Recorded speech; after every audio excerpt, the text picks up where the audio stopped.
not going to be able to get, a EV truck. You're not going to be able to do all of that all in one shot, and unless you have the funds, which most companies don't. Before we get started with the show, here's a quick word from our sponsor, Global Training Center.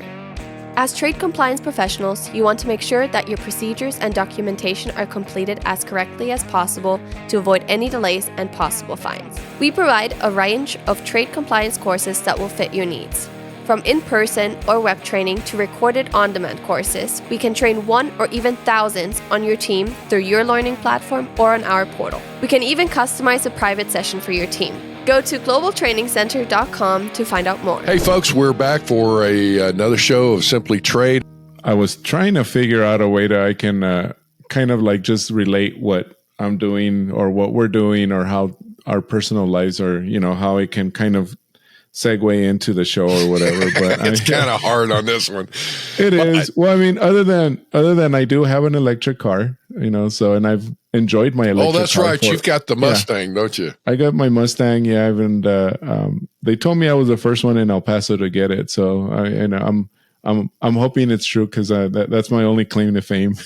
But anyway, and we do have solar panels, so our home is completely offset on the grid, offset off the grid. So not off the grid, but we're offsetting all our power to the grid, what we're sucking back off the grid. So we're about neutral, net neutral on that. And so anyway, I don't know. I mean, so as y'all can tell, we're going to be doing a show on green trade. And we've been talking about this for a long time, and we're so happy that we found someone. Or you did, Andy. Go ahead. You can explain that a little better. Yeah, well, it's all right. So, folks, we are going to get to talk with a young lady by the name of Emily Cori. And Emily is the daughter of a really good friend of mine, Maureen Cori, who we've had on the show. And as well as she's just, I'm telling you what, Maureen is one of those ladies that, man, I'm telling you, she's sharp and just a pleasure to be around. So, Emily, if you are even half as good as your mother, you're going to be phenomenal in the industry. So, welcome to our show. Emily, who is it you work for now? Hi. Thank you both, Lalo and Andy, for having me here. So I work for Woodland Group. We are a freight forwarder, 3PL. We have brokerage department. We also have a sustainability department as well. And, we've been doing a lot of work around compliance and sustainability as a whole. And this recent update from CBP last June in 2022 with their green trade strategy, it just made total sense to get on and see what this is about from a compliance and sustainability perspective. Well, I got to tell you, I'm looking forward to this discussion. Lalo, I'm sorry, I jumped in and you go ahead, buddy. No, I was going to say, I guess asking Emily how she got into trade is as silly as asking how my kids became software engineers, I guess, right? But with a mom in the trade. So we normally ask that, Emily, because we kind of all accidentally got into trade. I'm sure your mom did, but we know how you may have gotten into trade. So a heavy influence there, right? Just a slight heavy influence there. I actually have a degree in criminal justice with a focus in forensic psychology. My goal was to work for the government, actually, in a different capacity, of course. But as I was looking for more work, I was supporting with, some consulting business on my mom's side. And I actually started to really enjoy it. I was learning more and more as I went, the different policies, regulations involved. And it kind of went hand in hand in a way with the criminal justice side that I learned. And eventually I just, like most people, fell into it and never got out. Go figure. Well, I will say, again, I'm looking forward to this discussion because, folks, as you'd heard Emily talk about, the sustainability here and what does that mean? That's kind of a new term for supply chain. And there's a lot of companies out there that are creating divisions of sustainability. And what the heck does it all mean? And even in, it wouldn't be even in supply chain. It's just regular business. Oh, you got to have a sustainability. You got to have environmental compliance and all these things that are going on. And I mean, Emily, please understand, I'm trying to engage in this. Thus far of what I've seen, I'm like, you know what? The folks that are pushing this are full of beans. I mean, it's just it's like, come on, this is like, let's not lose common sense in the effort to try and go we want a clean planet. I understand that. I also don't want to sacrifice current jobs and all of this in a way that and raise costs to do business. So as we're looking at this, I may be hitting you with a few things. So you're going to have to really work on me. I'm like this crusty old bird here that you're like, okay, bring me into the 21st century here of what we're talking about here. Okay. Yeah. I mean, I definitely see a lot of people that are looking to make this happen as soon as possible. And I think those are the people that need to take a step back sometimes and just look at the full picture. They want this as soon as possible. And to be honest, the sooner the better. But there has to be a solid approach. And a lot of these different government organizations, they haven't agreed on the exact specifics. This was talked about at the World Trade Organization, the public forum. It was a massive subject about sustainability, especially in iron and steel. And it's just one of those things that there needs to be some type of cohesion worldwide, and it's not there yet, but I definitely see the potential of doing it. It just has to be the right methodology, which is the problem right now. They have not come to a consensus on the right methodology for this.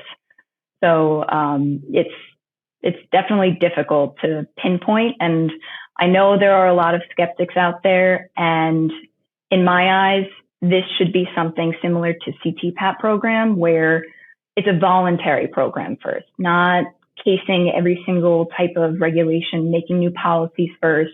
This should be something voluntary to get people at least their feet wet, the different companies that really don't have the capability of, supplying this service, or at least internally being able to do this, because it's hard. It's not easy.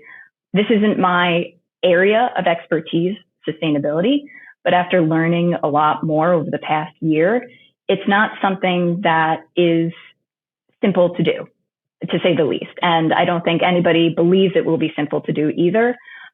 It's just a matter of getting your feet wet and at least starting to learn about it more, because there are definitely opportunities to slowly do it, but it takes a lot of time. And some companies have the bandwidth to actually have a sustainability manager or an entire department, but there's a lot of, small companies that can barely get by on the regulations that are there or any of the other items. So there's definitely a balance that needs to be made, which has not been made yet. Well, let me jump in here, is that you had supplied us with some information. So CBP's Green Trade Strategy, so Customs and Border Protection, this is obviously from the U.S. perspective here. You've got here 4 pillars of the Green Trade Strategy. Incentivize green trade. Number 2 is strengthen environmental enforcement posture. 3 is accelerate green innovation, and 4 is improve climate resilience and resource efficiency. So rather than, going into a whole lot of detail on some of this stuff, from your perspective, being, working for a freight forwarder, 3PL type company and all that. So what is it that your company is doing, or how are you getting into this? Talk a little bit about this, because I got to honestly say, okay, if I were wanting to participate in some of these things, or should I be compliant on, I don't even know where to start.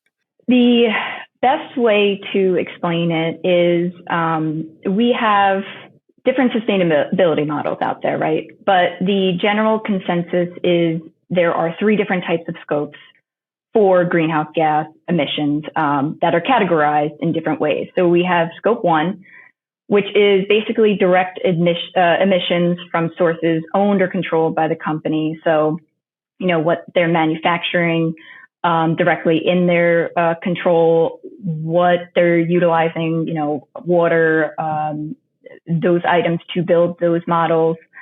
That's basically scope 1. Scope 2 is the indirect emissions from any purchased electricity, like keeping a warehouse set up, steam, heat, cooling to make sure your employees are good to go, the recycling aspects of it as well. But the biggest one is scope 3, which is all other emissions associated with the company's activity. So anything from the fuel used for shipping through a container, on any type of ship, through a truck, a airplane, any of those emissions that are used, those are part of the scope 3, which is one of the largest reasons for this whole sustainability coming up. So it covers the gamut when you're looking at a freight forwarder who is moving all of these goods. We really genuinely look at scope 3 for our own internal purposes, as well as supporting our clients with their carbon reporting.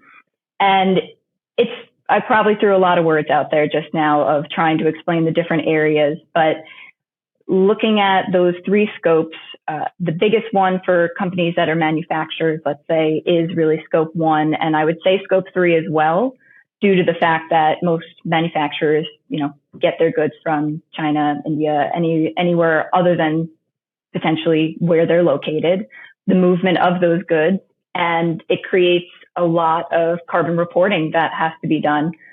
Now, a lot of companies that are on the larger scale, for example, DHL, in the case of a freight forwarder, they have a brand new facility they mentioned recently in Atlanta that's considered net zero or zero emissions to it. And that's a very confusing term sometimes for people as well, because saying it's net zero or they're hitting their zero target, it's not a baseline for everybody what the zero is. It's based on every company's marker on what they decide is that net zero amount. So it is a bit misleading in that sense. And a lot of companies have to figure out what they want to be considered their zero, or where they start essentially. And then it goes to the point of how can we become net zero or zero emissions by 2026 and so forth. So it's really internally based. And that's something right there. It sounds like you've got a target that is somewhat self-imposed from the sound of that for the companies and all that. But on the same token, I guess here's the when you're saying net zero. So what would be some of the things? Obviously, if you've got a fleet of trucks, whether you're a trucking company, a freight forwarder, or something like, or you're a manufacturer that has trucks and all that, or whatever. So if you've got trucks that are burning diesel fuel, obviously you can't get to where that diesel is going to not emit, exhaust. So what is the offset there? What can I use to offset that to say net zero then to achieve my goal? So that's an interesting point, because that was something that I had quite a bit of a struggle understanding as well at first. When we can't you know what, you're making me feel really good, because I'm telling you, I'm struggling with this. I'm like, man, I want to tell some of these folks to go pound sand. I mean, it's just like some of this stuff it does not make sense, but it's like, okay, so what, keep going. Help me out here. It's definitely a confusing subject. I mean, I've had that issue myself. You're not going to get it day one. You really have to learn the different areas, and there are some baselines set up out there that can support you with the understanding. The point of net zero, and for example, you mentioned the diesel fuel trucks, right? Trucks are actually one of the leading reasons for scope 3 emissions. And you're not going to be able to get, a EV truck. You're not going to be able to do all of that all in one shot, and unless you have the funds, which most companies don't have the funds to allocate for that, but some do, which is great for them. They can make that happen easily in that regard.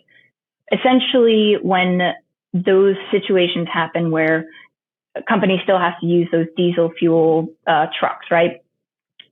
You then look to other areas of where you can remove your carbon emissions as well and offset it in that regard. So, for example, you can utilize a program that has a different recycling method, recycling your different cardboard boxes instead of just throwing it in the trash. You're removing those carbon emissions that way. Let's say you have in your scope 2, for example, a lot of remote work is considered a part of scope 2 because you're not having your employees go to the office every day. So those are the carbon emissions there. So you're offsetting the diesel that is causing all of those carbon emissions to be offset with telling your employees only come in once or twice a day to remove those carbon emissions from your report, if that makes any sense. Okay. All right.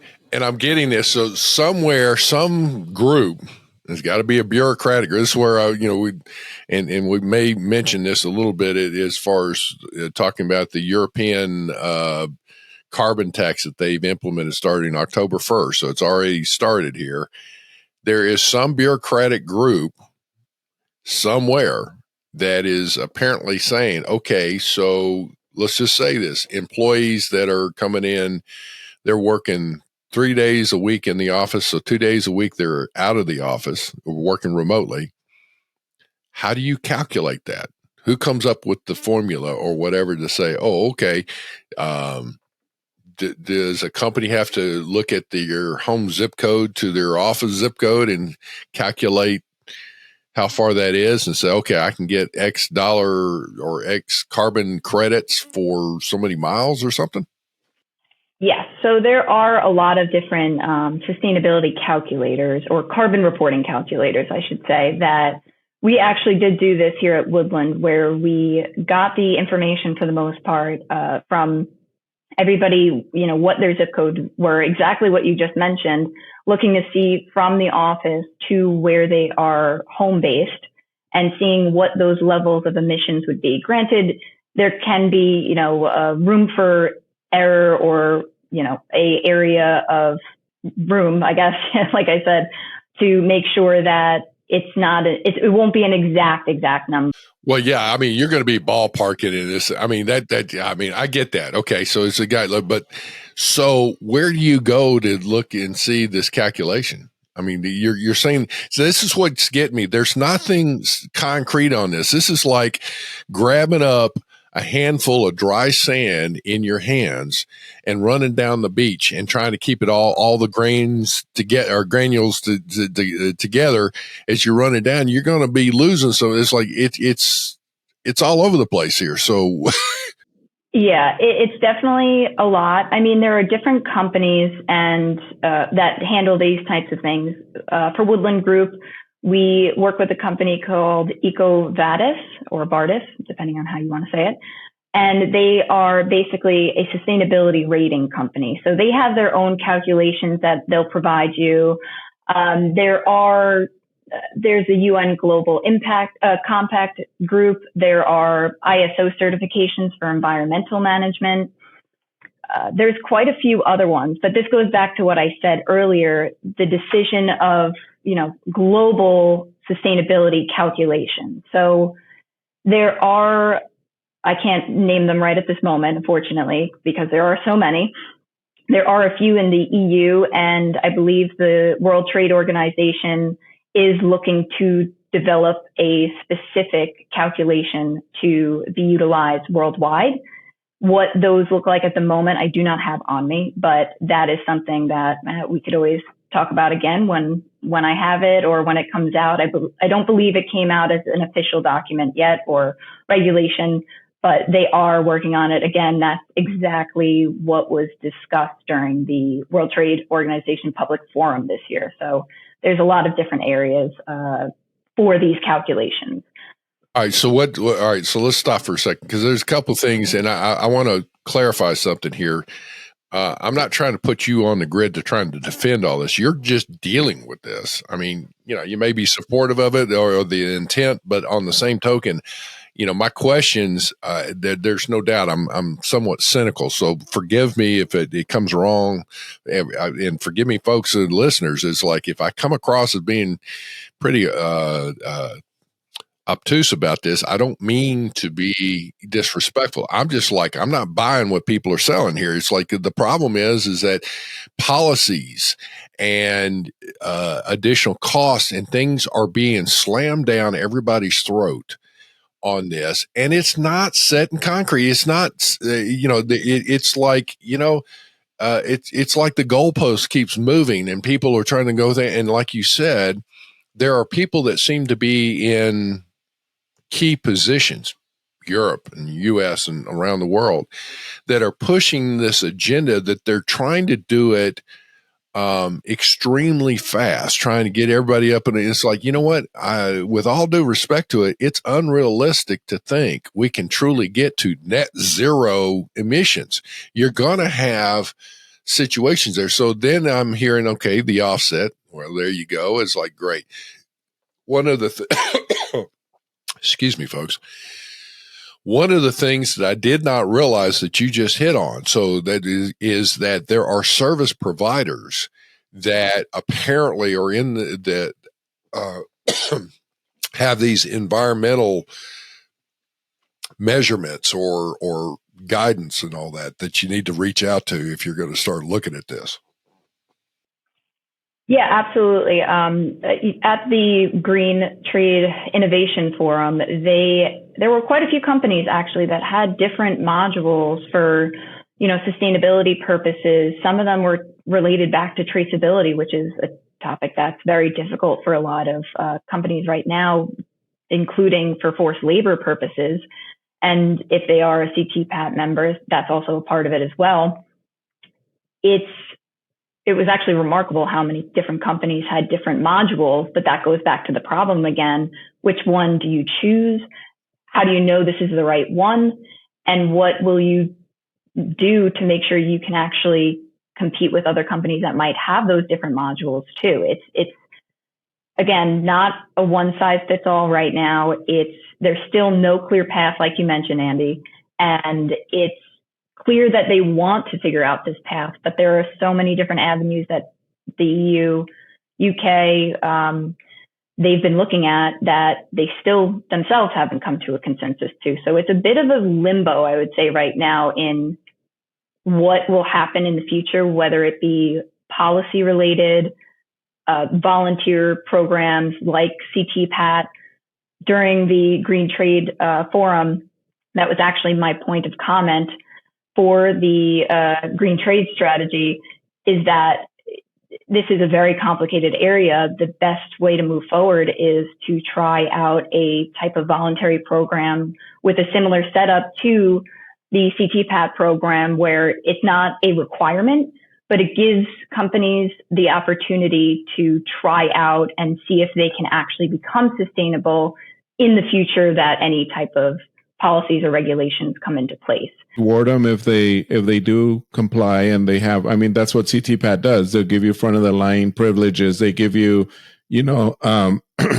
mitigated. You can mitigate some of your fines and stuff like that. I mean, yeah. I mean, it makes sense. I mean, if you want to do that, that's up to you, right? I mean, and of course, a lot of people will follow suit. In my opinion, as the technology or the resources become more available. I mean, we talked to someone recently, right, Andy, that talked about how an EV truck can sure as heck haul stuff. It's not going to make it to the end of the run if it's heavy versus light. You know what I mean? And their industry tracks and checks all that, the freight, and they literally counted 19 Tesla EV trucks being hauled by a gas powered truck, back to get charged, because they just couldn't get it where it needs to get. But again, of course, we're early in this, but I'm just saying, I like that idea of being a voluntary program versus forcing it down your throat. Yeah, exactly. I think the way that it's come off to a lot of people, I mean, it sounds like that potentially to you, Andy, that it's being forced without really any guidance, any clear path.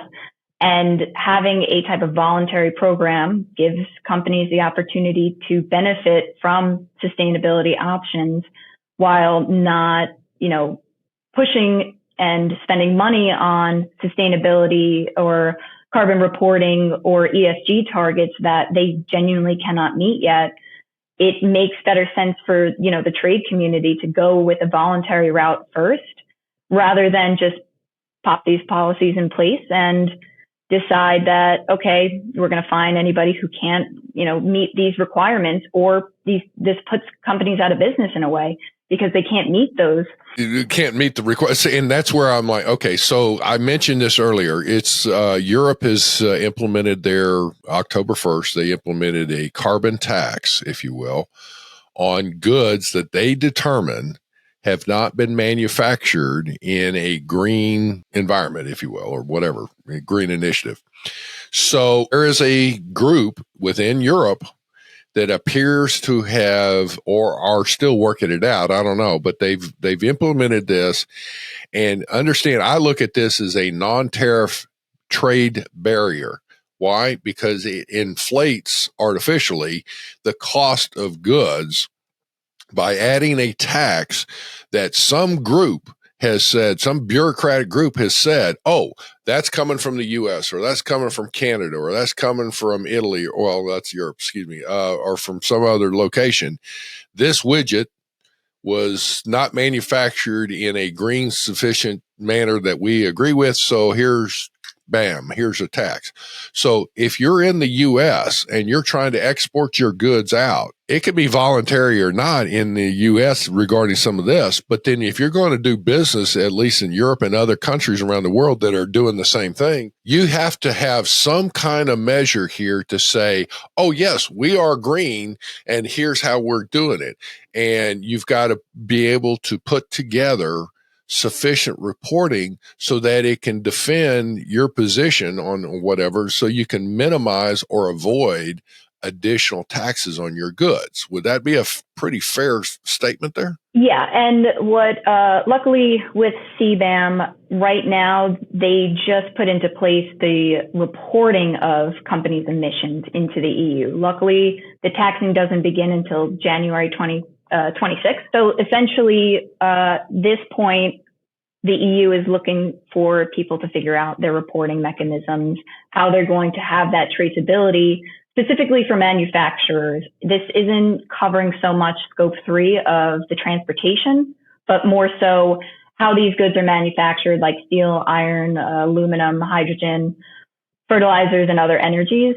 So with that, it comes back to traceability for a lot of companies, which can be very difficult, especially with the different areas. If they're getting it from manufactured in China, India, anywhere like that, they have to go all the way back to the source directly.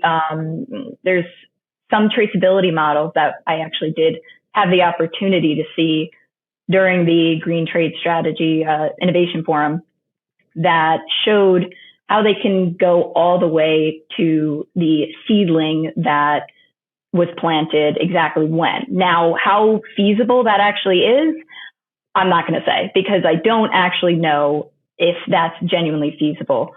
I think a lot of these companies right now are just trying to figure out their traceability when it comes to all of these different emissions for their goods. I know steel and iron has been doing this for a little bit of trying to find these due to other regulations. Again, it's hard because there are so many different groups that have different regulations, or I should say governments that have different regulations. And again, it goes back to the point, we need some type of baseline as a global front that people can work off of for each individual country. Every country is going to want to have their different types of reporting regulations and so forth, but there should be some type of mechanism that is shared worldwide, like you had mentioned earlier, Andy. Right now, there isn't one. There are a lot of companies and a lot of government agencies that have some type of baseline they're using, but it, again, comes back to some type of uniformity on it, which right now it's not there, but it's being worked on. Well, to your point, here's something that I'm kind of detecting. So as we're talking through this, this is like peeling back the layers of an onion. Good night. I mean, it just never seems to end either. This is an onion that seems to keep growing at the same time. With that, you have the manufacturing of the widget itself, but then there's also got to be the transportation of that widget from point A to point B to point C to point D, whatever. So you're going to have from the factory to a distribution center to, maybe a wholesaler to a retailer, whatever the case may be. So let's talk about a little bit of that, is that a company that may be selling a product, will they need to also be accounting for, with service providers, how those goods are being transported and what the carbon emissions would be or something? So is this in relation to CBAM, you mean, or just in general? Just in general. I mean, it's just, I'm sitting here going, I got to tell you, the more I keep listening through this, I mean, listen, I'm dumb as a box of rocks. I keep saying that. You have to keep it simple for me. And as I'm drawing the boxes, as I keep looking at this stuff, I keep looking at it like, folks, this is, I would love to look at it and go, not no, but hell no, I'm not going to do this. But you don't have any choice. It's like you've got to implement some things. I've got an idea of where I want to go with this, but it's like, I'd love your comments on this, because I want to pull this back around. This is so massive in the sense that I want to talk about to our listeners, what is your action on this? What is the nuggets of knowledge that you need to become proficient on? And so we'll get to that in a second. But so if from a traceability, as you're talking about not only the manufacturing of the widget, but what about the transportation of that widget? You have to keep up with that as well? Yeah, so that would be considered the scope 3 area that, again, is the largest area. Let's go with manufacturers again. They'll have to understand their internal, scope 1 and scope 2. That's under their purview. But a lot of these manufacturers can decide to utilize companies that have sustainability models or can give the carbon reporting. So that's where that traceability, I would say, would come in. But right now, they haven't decided that in regards to manufacturers. I can very well see that they want scope 1, 2, and 3 from manufacturers, especially in the US. I could see that happening in the future. What most companies should do, if they are importers or exporters as well, they should look for logistics companies that actually can provide those carbon reporting for themselves, including each and every shipment, if they can have that capability. Again, this is something that is new, so there is wiggle room for a lot of companies to figure out and get through those modules of learning, what ESG is, which, stands for environment, social, and governance when it comes to carbon reporting and sustainability, just as an example, as well as the scope 1, 2, and 3 and what it means for their companies. Luckily, here at Woodland Group, we have those models and we do provide that as a service. And it has benefited a lot of different companies in that regard, especially since we are located in the UK and we do a lot of business in the EU. It's definitely something that a lot of companies are looking into. And again, there are a lot of companies that aren't. It all depends on the bandwidth and just making sure that you're at least keeping up to date on the different policies and everything. I think a lot of importers and exporters should pay attention and start looking into the different areas. I don't think they'll need this just yet, but they should definitely ensure that they at least start looking at those models. And another point, actually, just to help any importers, exporters that are listening into this, the EPA actually has a website called SmartWays, which gives you a list of truckers, logistics companies that have different carbon reporting levels that you can utilize to decide which truckers or companies you want to use in the United States. So it definitely is something that I actually wasn't aware of until the Green Trade Forum. And it definitely, after looking at it, shows how many companies actually are already on the ball with this. So there are quite a few options out there already. You just have to look for them or, go to the right people to ask for that help. Sometimes, a lot of companies, again, don't have that capability, but there are a lot of resources online that can definitely help as well. Well, to your point, I mean, you touched on something that you said at Woodland that you're doing with your company, that you're offering that as part of your services is for the carbon reporting and those kinds of things. Just on a side note, before I go any further, who the Sam Hill do you report carbon reports to? I mean, who gets this stuff? So internally or externally, at least for external purposes, we are ISO 14001 certified, which goes back to the environmental one. We have the gold EcoVadis rating that we also report to. Starting with this CBAM, we are only truckers, so we don't get involved in that, but we do provide that service to any of our importers and exporters that are looking to get those carbon reporting levels. Our sustainability manager, his name's Sam Warren, he is the guru of sustainability in my eyes here at Woodland, and probably anybody that I've met so far. So he has created such a well-rounded program of understanding carbon emissions and helping our customers ensure that they have the right skill sets, the right setups in place, procedures, if they are looking to become, carbon neutral or at least start reporting on their carbon emissions. I mean, a lot of companies, they don't have to set, a carbon neutral or net zero level. It just might be a good idea to at least see what their carbon emissions are right now. All right. Well, with that, let me take it a step further here. Then is that as far as what I'm hearing, because we're going to have to wrap this. We're going to have more discussions, Emily. I can tell you this because I want to get into. I actually would love to get into some debates on this kind of stuff to say I think you guys are full of what. But anyway, that said, in all with the takeaway for our companies here, that if you're an executive, if you're a company owner, if you're a small business, if you're a farmer, good night.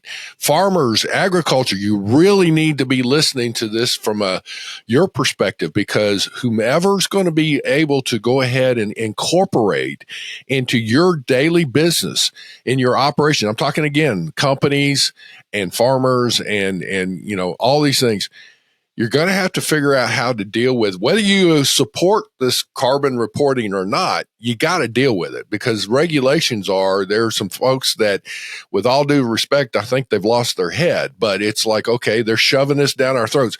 Regardless, to me, it's not a voluntary program. They can say that, but in reality, with all these different things going on, you're not going to be able to do business internationally or domestically unless you have this kind of stuff. So I applaud Woodland for incorporating some of this reporting into your deals. But the takeaway, okay, it appears that when you're purchasing folks or sourcing folks, when you source a product, whether you're going to have it manufactured and then sell abroad or whatever, or what are you going to do, or you're trying to import goods or whatever you're trying to do, whenever you're sourcing these goods, part of that process should be involved from again, it shouldn't just be the sourcing people that used to be.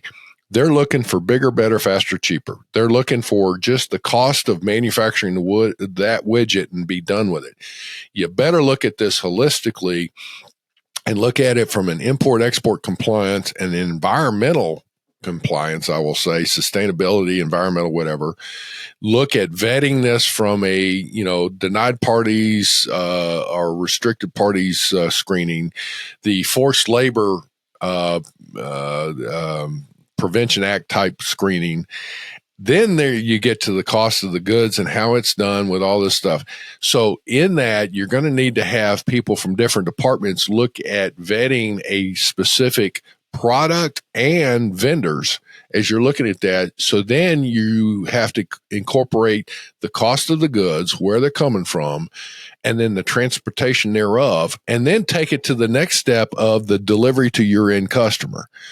Would that be a fair statement there, Emily, to help guide me in this carbon world? That would be a very good way to put it from, of course, the compliance, perspective, especially since it's coming from CBP now too. It's definitely going to be for any compliance managers or anybody who, as you mentioned, sourcing or anything of the sort. It's going to be one of those topics that will be a part of every area of the supply chain, especially when you are an importer, manufacturer, farmer, like you had mentioned. That's where it's going to be the hardest because you need to have every single scope in that regard.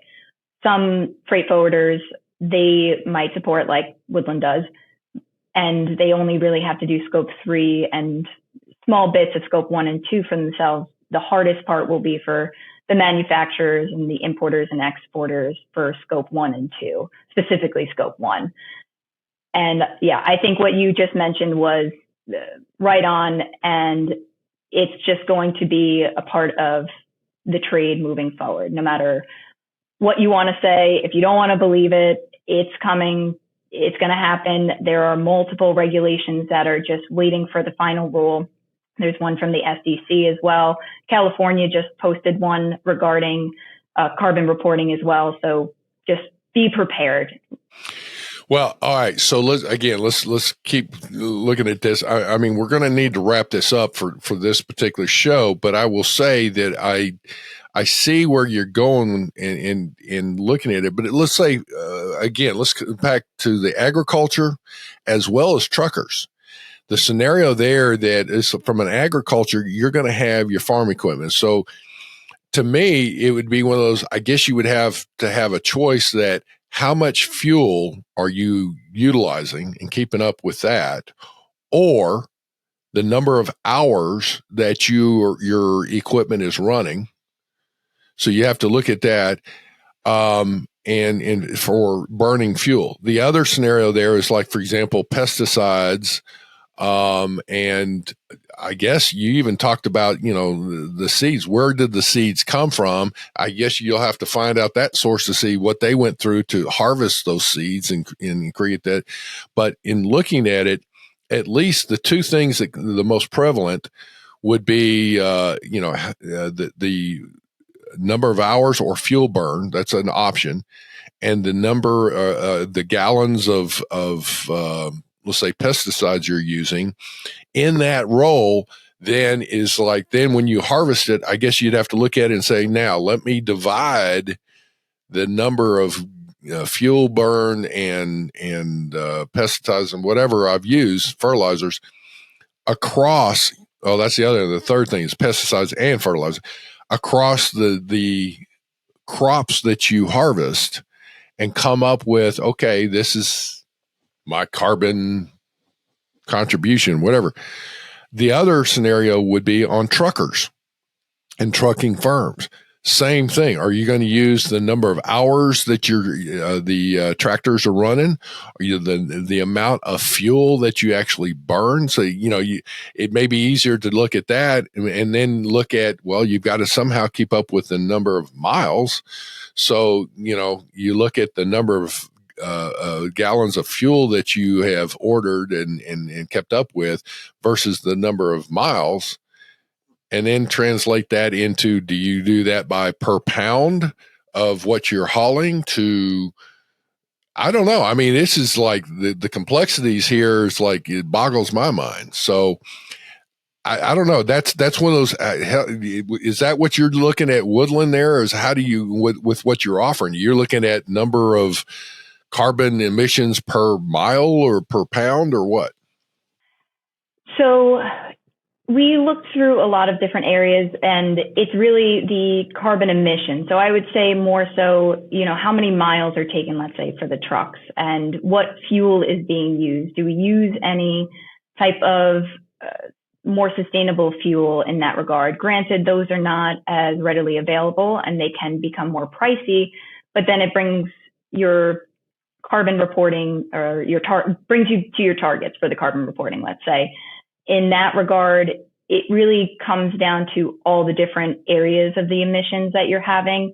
It can be distance, the weight of those shipments causing more fuel to burn, the number of shipments that we're handling, let's say, just from a freight forwarder perspective, not from in the agricultural area, but in those regards, it comes down to, do we use a better route that requires less miles to go, so there's less fuel being burned? There are multitudes of different ways to kind of report it, but in general, it's covering the average amount of CO2 that you are using per route, at least in our area, from, let's say, the UK to New York in regards to ocean, how much fuel is being used per container, per shipment, let's say.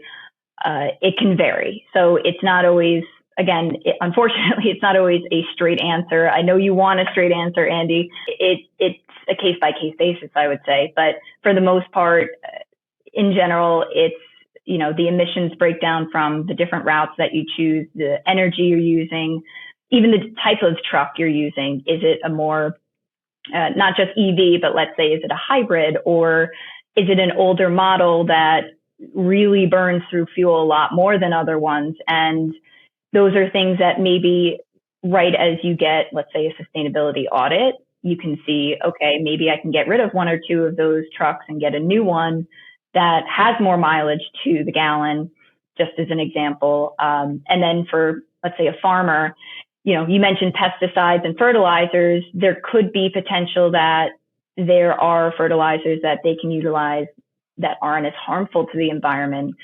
But it does go back to cost too. If they want to incur that cost of it being more expensive for their fertilizers, but then they reduce their carbon emissions as a whole. There are a lot of options, though, too, that aren't as expensive for the different fertilizers per se, or different emissions. I think over time, just to add, I think there will be a lot more options that are more sustainable, but we just don't have them yet. And just going back to what you said, I can't give a definitive. I think it's just a case by case and customer basis, what you do, how you do it, where you're going to, it can change how those carbon reports look, or how in depth you want to go. Well, I will say, Emily, you definitely know you've got your wealth of knowledge in this, and I'm enjoying this conversation. I wish we could keep going here, but for right now, folks, I'm going to say this: we're going to have Emily Cori's contact information in our show notes. And if you're looking at this and trying to work through some scenarios here, it sounds like, first of all, and now I'm not trying to do advertisement here for you guys, but it sounds like Woodland's got has been thinking through some things. I'm sure there's other companies out there that are dealing with that as well. But on that vein, I will say there's a lot here that we need to talk through. I would love to have a follow-up on some of this. Especially in relation to any information you get regarding the European situation, or even in the U.S. and some things of that nature. But folks, I will tell you again, this is one of those, we're talking about green energy, sustainability. Whether you support this effort or not, you have to deal with it. So from a business perspective, you better jump on the bandwagon and figure out. And there may be some cost-effective ways to do it. I would definitely be reaching out to Emily in this scenario. If you're looking at least a service provider and transportation, how to look at it, maybe go forward with it. But with that, Emily, any last words from you as far as for right now? I think this is a subject that's going to be generational. I don't think it's going away anytime soon. I think everybody should at least start becoming prepared to have this as a part of their policies and procedures. Whether it be next year or 5 years from now, it's definitely a topic to look at. Fortunately, I think it's going to dramatically increase cost, and which is going to translate into the prices of goods going up to be in compliance with this. So to all my Gen Zers, Gen Xers, Gen Yers, or whatever, this stuff is being pushed and you're shoving it down our throats. And guess what? I'm going to throw it up right back on you and say, you know what? Be careful for what you wish, because you're getting it. And now it translates into unrealistic cost here, in my opinion. But, I guess I would be considered old school here. I don't know. But Emily, what a pleasure. I am looking forward to, we're going to schedule you again, and we're going to have some more discussions on some of this. And matter of fact, we may need to be looking, if anybody out there wants to participate in this kind of a conversation, feel free to, maybe we'll set up a panel on some of this, but I want to get into a little bit more details on some things as well on this for the next go round. Yeah, absolutely. I would love to come back and speak on this more. Yeah. Lalo, my friend, I know that we're going to have her contact information. I don't know if we're going to be able to get any other links to some of this other than the CBP Green Trade Initiative link. We may need to look at that, but I don't know. I'm not fully convinced yet. I'm just like, what I'm looking at now, I'm going, I don't like this, but we got to deal with it. Okay. Yeah, we'll have, I'll reach out to Emily, and if there's any other links and stuff that people might want for resources, I'll be more than glad to post them on the show notes and they can go out there. But for sure, they'll have Emily's contact information from LinkedIn, and they'll have her, the link to Woodland. But we'll try to add as many more that we can. But thank you, Emily. Yeah, of course. And we can also, I could provide our Woodland sustainability models as well for anybody who is interested in learning more or just trying to, again, get their feet wet in sustainability and carbon reporting. Folks, have a great day. I hope you give us some feedback on things of this. And again, we thank you. Please share the show and make comments and go from there. With that, have a great day. Thank you very much for joining us. Simply Trade is brought to you by the generous contributions of Global Training Center. You can follow the show and GTC on LinkedIn or Twitter and other social networks. Make sure you check out the show notes in the description for a full rundown of today's show with all the important links. Also, make sure that you share this with a friend and subscribe on your favorite streaming platform. We really like hearing from you.